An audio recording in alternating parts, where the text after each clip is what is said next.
First thing we need to do is to open up the Project 2010 program, and to do that, if you want to learn how to open up programs in Windows, then I recommend that you watch my Windows training videos. But for this video here and throughout the remainder of the videos, I want to go ahead and do it through the shortcut on my desktop. And if you want to put that shortcut of the program on the desktop, where all you have to do is go ahead and double click on it to open up the program, then come down here and click on the Start button, come up and click on All Programs, and then scroll to and find the Microsoft Office folder, click on it to expand it, and then there's the project program.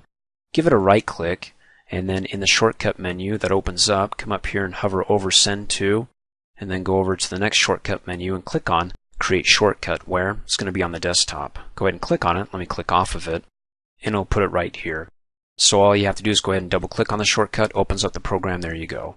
Okay, for those of you who've used earlier versions of Project like 2007, 2003, well, the biggest difference you're going to find every time you open up Project is that you're not dealing with toolbars or menus anymore. Well, maybe one toolbar, known as the Quick Access toolbar.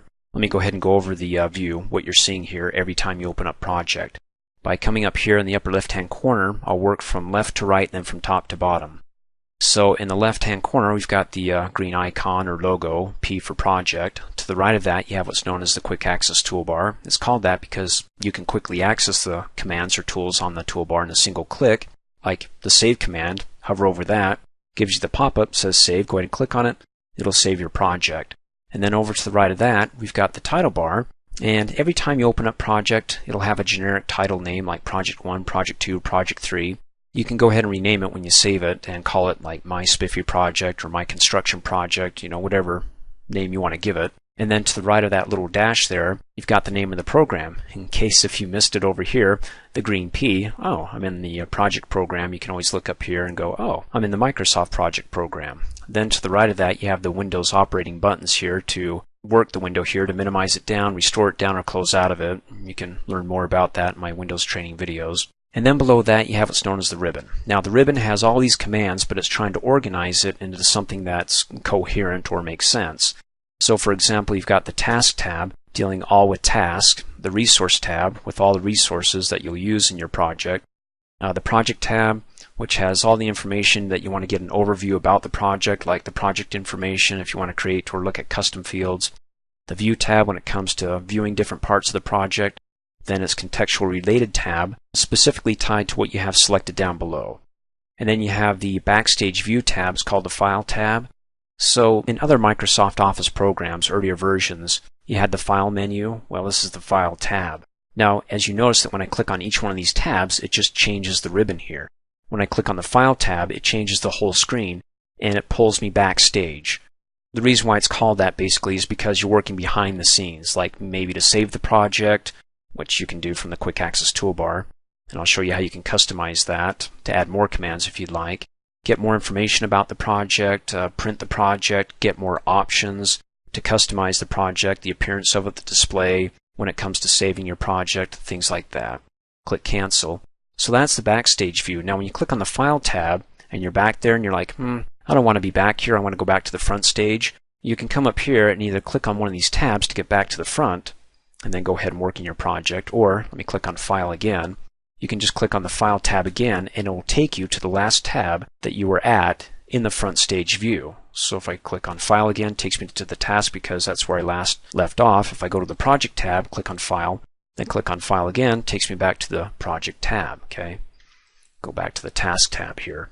And then below that, new to Project 2010 is the timeline, and it'll make more sense once we start working through the videos about Project here. But basically, it gives you the start and finish date of the project that you're working on that you can go ahead and click and drag a slider that will put you at that timeline that you can go ahead and view the information down below, which is a great segue because what you're viewing down below, every time you open up the project program, you're going to be in the default view known as the Gantt chart view, and you can see the name of that view over here, Gantt chart. Now in this Gantt chart view, you have the left-hand side, which is known as the table, where you enter in the data, and then there's the split bar, and then the right-hand side, which is actually charting the data that you enter in over here. So to oversimplify here, if you got a task, you go ahead and you type in the task name, like let's say cleaning out the fridge. You've got a start date to start at a certain time, and it's going to take like 6 weeks. So you type in the duration.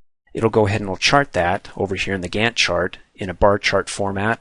So it'll start here. If you pick the start date here, and if it's 6 weeks, it'll go out 6 weeks. And you can see the timeline up above here that you can look at, not the main timeline view, but the time scale, and you can actually see how far it's going along over in the chart view. And then over to the left-hand side, again, it's the name of the view that we're currently in the Gantt chart. If you want to change views, you can come up here and click on the View tab. I mean, that makes sense, right? I want to go to a different view, and we'll talk about the different views. Or over here, you can actually right-click on it, and you can see a list of some of the views here. You can go to more views, but these are the more popular views. Again, the default Gantt chart. Okay, let me click off of it. And then finally down below, we've got the status bar. You can right-click on it, customize it. It'll also tell you down here the status where it says it's ready, and then also any other information that's pertinent to what you're working on right now, which it says right now new tasks are going to be manually scheduled, and we'll cover that, how you can do it automatically as well. You can click on that and you can see that the other option is to automatically schedule it. Thanks for watching. Hey, as a quick reminder, if you like my video, please give it a thumbs up. You can also click on me and subscribe to my channel to get notified of the latest videos. And for great specials on my products, please see the description below this video.